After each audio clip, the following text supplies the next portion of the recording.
نحمدہ و نصلی علی رسولہ الکریم، اما بعد۔ ایک دوست نے سوال یہ پوچھا ہے کہ امام صاحب جب کہہ دے سمیع اللہ لمن حمدہ اور نمازی جو ہے وہ رکوع کے اندر جا رہا ہو تو کیا اسے وہ رکعت مل جائے گی؟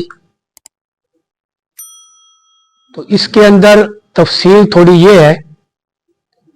ایک ہے امام صاحب کا صرف کہنا سمیع اللہ لمن حمدہ، اور دوسرا ہے امام صاحب کا خود اٹھنا۔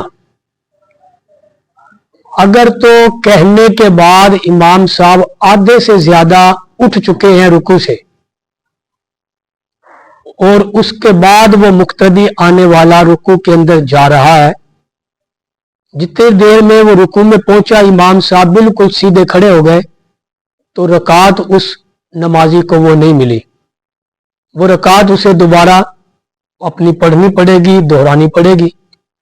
ہاں، اگر ابھی امام صاحب نے صرف کہا ہے سمیع اللہ لمن حمدہ لیکن سیدھے نہیں ہوئے کہ پیچھے آنے والا جو ہے وہ فوری رکوع کے اندر چلا گیا، تو جس نے رکوع پا لیا اس نے رکعت پا لی، تو پھر وہ رکعت اس کو جو ہے وہ مل جائے گی۔ ایک سوال ایک دوست نے یہ کیا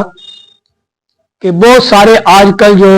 بابے بنے ہوئے ہیں، بڑی لمبی لمبی لٹیں رکھی ہوتی ہیں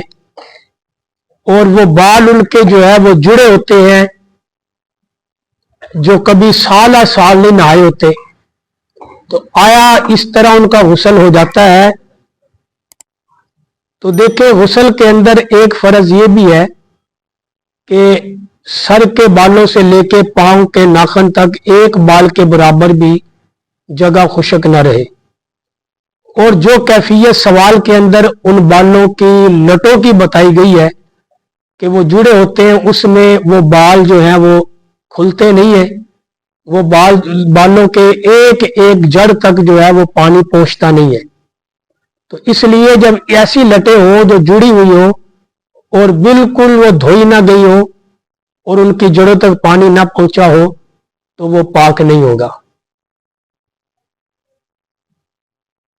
ایک دوست نے سوال یہ پوچھا ہے کہ دوران تلاوت جب ہم تلاوت کر رہے ہوتے ہیں قرآن پاک کھول کے، تو بعض مرتبہ جو ہے پاؤں میں خارش آتی ہے یا ویسی عادت ہوتی ہے کہ پاؤں پہ ہاتھ پھیر لیا، پاؤں کو ہاتھ لگا لیا، پھر اسی ہاتھ کے ساتھ قرآن پاک کے اوراق کو جو ہے وہ آگے کرنا ہے، پیچھے کرنا ہے، یا قرآن پاک کو ہاتھ لگاتے ہیں، تو یہ قرآن پاک کی بے ادبی ہے۔ کیوں کہ پاؤں جو ہے وہ اگرچہ پاک ہے لیکن بہرحال وہ ایک حقیر عضو ہے جو جسم کے اندر سمجھا جاتا ہے کہ جس سے ہاتھ لگانے کے بعد پھر قرآن پاک، قرآن ایک عظیم کتاب ہے کہ پاؤں کو ہاتھ لگانے کے بعد پھر قرآن کو ہاتھ لگائیں، تو یہ قرآن پاک کی بے ادبی ہے۔ قرآن پاک کو اگر ایسی صورت میں ہاتھ لگانا ہو تو کسی کپڑے کے ذریعے، اول تو قرآن پاک کی تلاوت کے دوران احتیاط کرنی چاہیے کہ دوران تلاوت پاؤں وغیرہ کو ہاتھ جو ہے وہ نہ لگایا جائے۔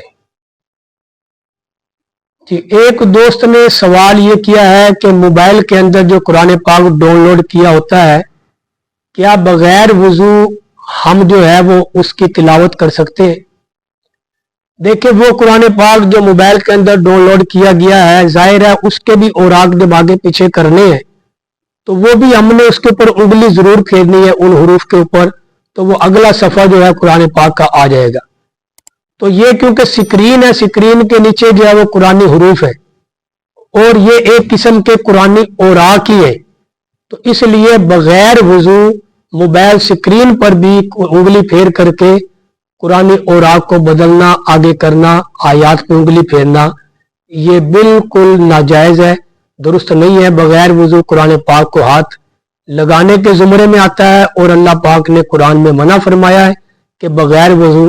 قرآن کو ہاتھ نہ لگایا جائے۔ تو گویا موبائل کے اندر بھی ایک قسم کا قرآن ہی موجود ہے،